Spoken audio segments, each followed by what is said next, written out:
इसमें हमारा तुम्हारा कोई कसूर नहीं है। ये प्रभु की लीला है, प्रभु की माया है।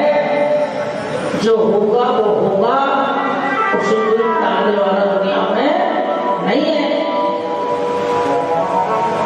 दोनों पत्नी विचार विमर्श करते हैं। जेवर से लौट करके अपने महलों में आए राज दरबार से,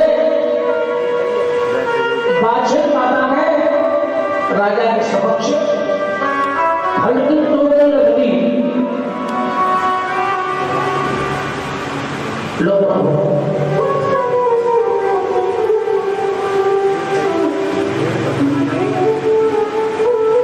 अपने ही पापों के फल हैं, प्रयोग से ग्रहण करदनकारी औलादमी फल में धरी झुकाए, फल कटने पाया नहीं, बादशाह ने पकड़ ली मां। क्या कर रहे हैं? आपने तो कहा है फल खाओ, और जब तक फल काटेंगे नहीं तो खाएंगे। फल काटने का मतलब कुछ और है। ढंग पैसा तो चले समद चंदन की जोड़ी,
आपके मन की इच्छा पूरी हो गई।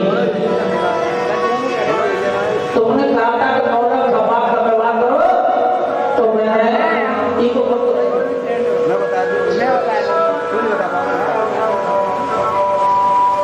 तो नौलख खपा का व्यवहार मैंने कर दिया।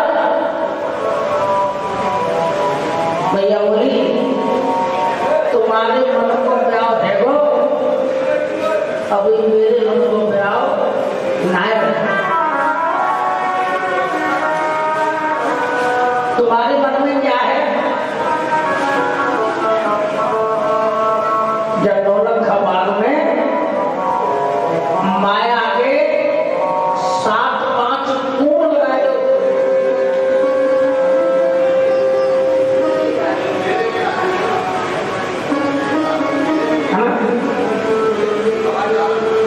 माया बोल दो,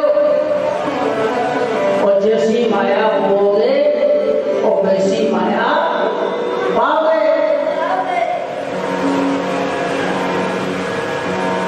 ना एक दिन हम रहेंगे, ना आप रहेंगे, न ये बाग रहेगा। कोई दूसरा राजा राज्य करेगा, अच्छी जमीन अच्छे किसान ले लेंगे।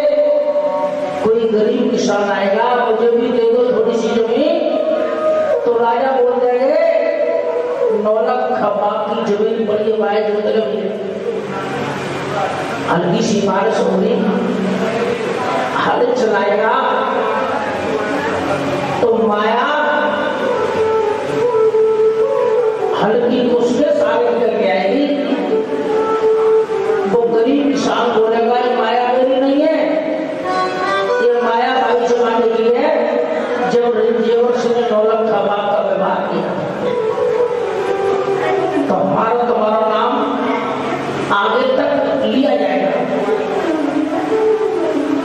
बात राजा की समझ में आई। हीरा मोती लाल जवाहर में 7-5 मूड लगाने दौलत खबर। अब तो बात तुम्हारे मन की बात पूरी हो गई, मेरे मन की बात तो पूरी हो गई। राजा बोले मेरे मन की पूरी नहीं हो रही है, आप क्या चाहते हो? बागों में पहली बार प्रवेश हो रहा है, मतलब जैसे ग्रह प्रवेश करते हैं ना पहली बार, ऐसे इनका प्रवेश बागों में पहली बार।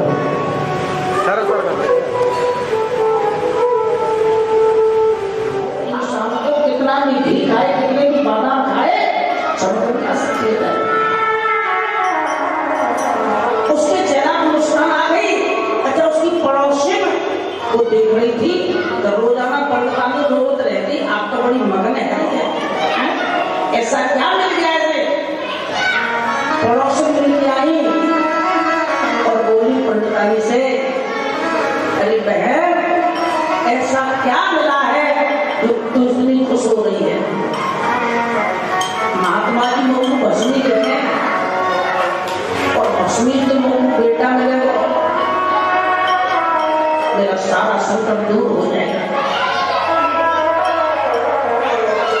पड़ोसी माता बोली, अरे बहन तू कल को पागल बन गई है, अगर भस्मी के खाने के बेटा को जन्म रह जाए तो दुनिया में कोई 5 माता ही नहीं रहेगी। तो भस्मी खाए और बेटा को जन्म है जाएगा। ये महात्मा बहुत बड़े होशियार होते हैं, पहले भस्मी खाई थी पागल भाई और तेरे धने ले जाएंगे। कुल मिलाकर के उस ब्राह्मणी को गुमराह कर दिया, उसको भस्मी खाने ही नहीं दी। उसने भस्मी को अपने घर के आंगन में डाल दिया, कूड़े करकट में। और कूड़ा करकट सुबह घर की साफ सफाई हुई तो गांव से बाहर गड्ढे पर पहुंचे। गांव से बाहर गड्ढे पर पहुंच गई वो भस्मी कूड़े करकट के साथ में, और उस गड्ढे में गौ माता का गोबर पड़ता रहा, गांव का कूड़ा करकट पड़ता रहा।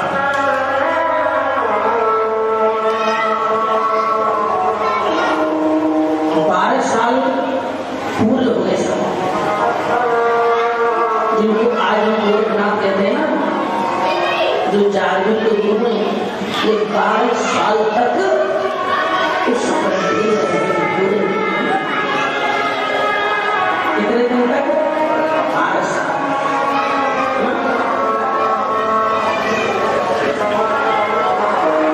12 साल बाद मच्छंदर नाथ आए, उस माई के घर पे अलग जगाया। वो माई भिक्षा लेकर के आई और जैसे मच्छंदर नाथ को देखा, सहमी सहमी सी देख रही, तो बाबा पूछ बैठे बेटा, और बाबा ने पूछ लिया, आई पूछने के लिए, आई दर्शन करने के लिए, तो पूछ के कहना क्या था?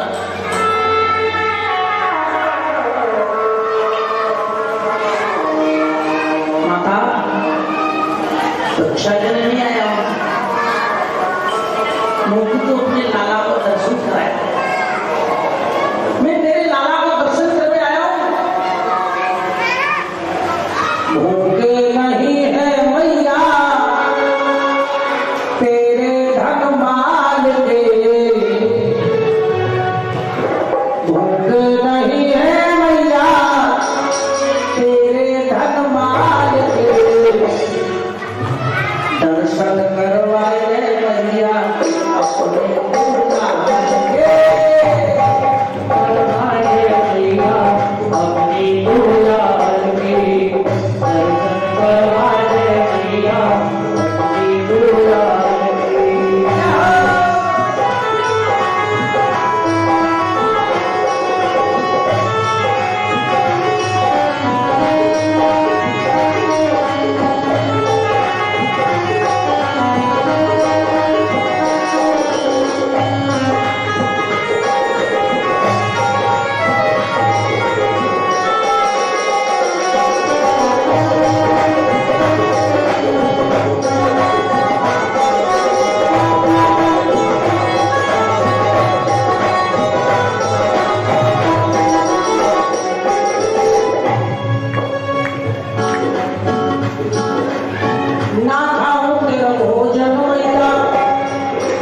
है अपनों का भूखे हैं मैया हमको, भूखे हैं मैया हमको, देखो 12 साल कितने भूखे 12 साल। अच्छा भूखे काय के लिए बताओ, भूखे काय के भूख भी कई प्रकार की होती है। एक तो भोजन की भूख होती है, एक धन की भूख होती है और एक दर्शन की भूख होती है।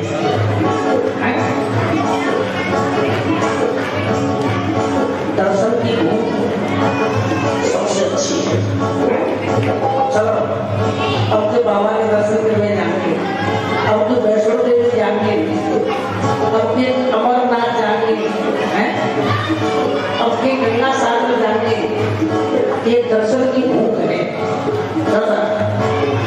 और दर्शन की भूख तो होनी चाहिए। भूखे हैं मैया हम तो देखो 12 साल दर्शन करवाए मैया,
मच्छर बोले माँ क्या मेरी भस्मी बेकार हो गई,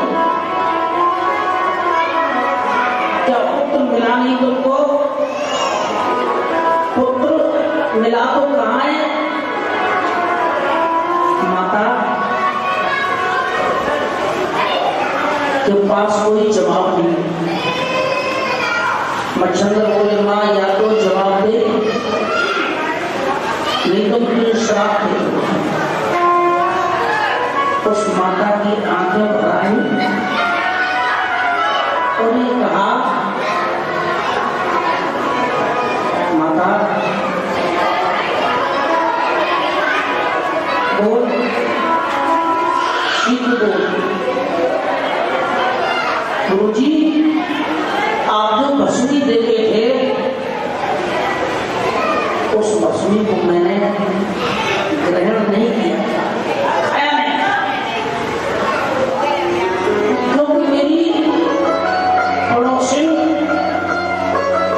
सहेली भाइयों ने मुझे गुमराह कर दिया।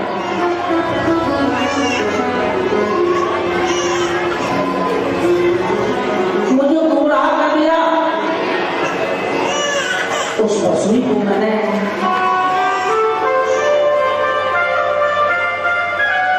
घर के कूड़े करकट में डाल दिया।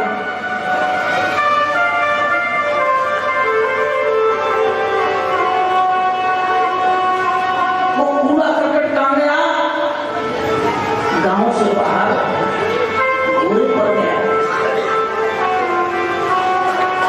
मच्छर बोले माँ जहां तुमने 12 साल पहले पूरा डाला भस्मी पहुंची उस स्थान को एक बार मुझे दिखा दोगी। हाँ महाराज जी चलो मेरे साथ। वो ब्राह्मणी मच्छर नाम को लेकर के गांव से उसी स्थान पर पहुंची जहां 12 साल पहले घर के कूड़े करकट में वो भस्मी आ गई।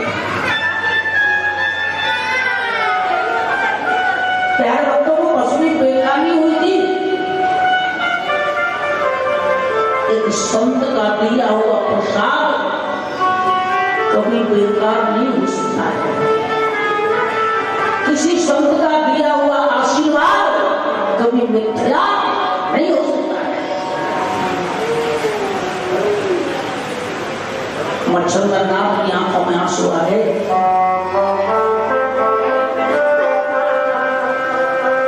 जिस बच्चे को माँ की गोद में रहना था, जिस बच्चे को माँ की लोरियां सुनी थी, जिस बच्चे को माँ के स्तनों का दूध पान करना था, आज वो बच्चा कहाँ पड़ा हुआ है? गड्ढे में पड़ा हुआ है, धूले में पड़ा हुआ है।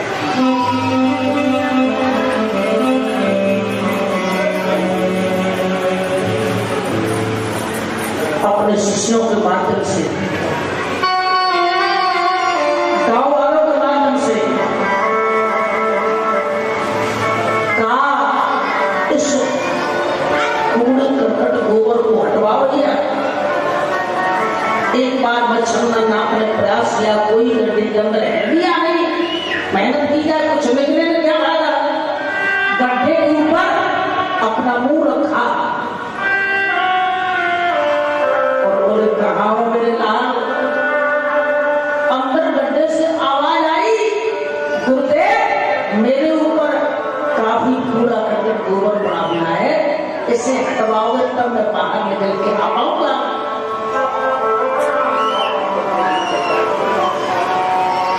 कूड़े करकट को, गोबर को हटवाया तो उस गड्ढे से, उस कूड़े से 12 साल का एक जीता जागता हुआ बालक बाहर निकल गया। बोलो सच्चे दरबार की। अच्छा, यहाँ पर कुछ मंद बुद्धि के तर्क करते हैं, शंका भी करते हैं, अरे महाराज जी 12 साल बाद कौन बच्चे हो? कौन निकल आ रहे हो 12 साल बाद? लेकिन एक जीता जागता प्रमाण है जो आपके समक्ष है। समझे, कई साल पहले चर्चा हुई थी यहाँ पर, एक प्रिंस नाम का बच्चा 250 फुट गहरे बोरिंग में गिर गया। क्या नहीं याद है? प्रिंस जिसका नाम था बच्चे का, वो गहरे बोरिंग के गड्ढे में गिरा। कितने गहरे में? 250 फुट गहरे बोरिंग में गया था बच्चा। प्रिंस क्या नहीं याद? अच्छा, कोई ये भी याद होगा, उस गड्ढे से, उस बोरिंग से 250 फुट नीचे से बच्चा जीवित निकला, करे निकला, जीवित निकल गया ना।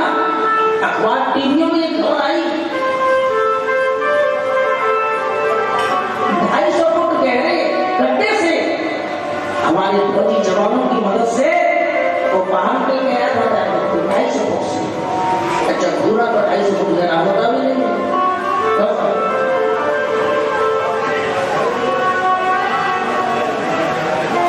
यही से उन भक्तों के लिए जवाब है, एक साधारण बच्चा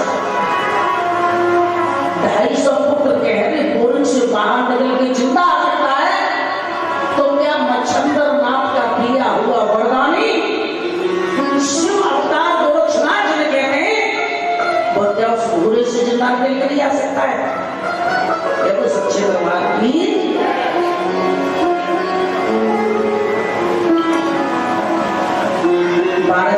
जीता जागता बालक। मछलीदार की आंखों में खुशी की आंसू है। चलो बेटा, बहुत कष्ट साथ में बोले, गुरु जी मैंने कोई कष्ट नहीं साथ, मेरी तो धरती माता ने मेरी रक्षा की। मेरी रक्षा तो स्वयं धरती माता ने की। एक माँ का रोल, वो पंडितानी बोली, महाराज जी तुमने मुझे दिया था, मैं कैसे आपको नहीं जाने दूंगी। मच्छर बोले एक बार दिया तो तूने गड्ढे में डाल दिया, अगर दोबारा तुझे दे जाऊंगा ना तो तू उसे समुद्र में डाल देगी, फिर नहीं मिलेगा। जो वस्तु मेहनत करने से प्राप्त होती है उसको खो जाने का कष्ट होता है। मेहनत करने के बाद प्राप्त होती है उसको खो जाने का बड़ा दुख होता है। जो वस्तु बिना मेहनत किए मिल जाती है उसको खोने का कोई गम नहीं होता है।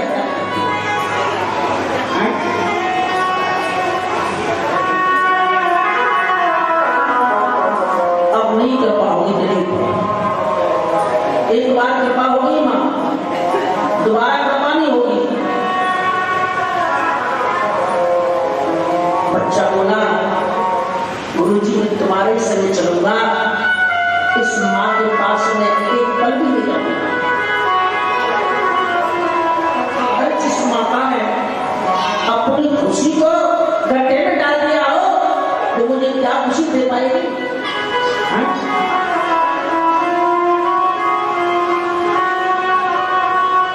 आज भी कुछ माता ऐसी हैं गर्भपात करवा देती है, गर्भ में ही बेटा है तो जन्म हो जाएगा, अगर बेटी है तो उस गर्भ में ही बाहर डाल दी है। तो आज भी माता कुमाता है, सब माता एक जैसी नहीं तैयार हो।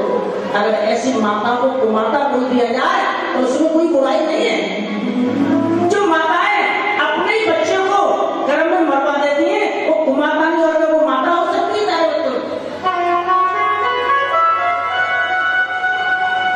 जो दुनिया में भेजता है वही सबका लालन पालन करता है। आपको चिंता करने का विषय नहीं है कि बेटी का जन्म हुआ है या बेटे का जन्म हुआ है। अरे बेटा एक कुल को तारने वाला है, अरे बेटियां तो दोनों कुलों को तारने वाली हैं।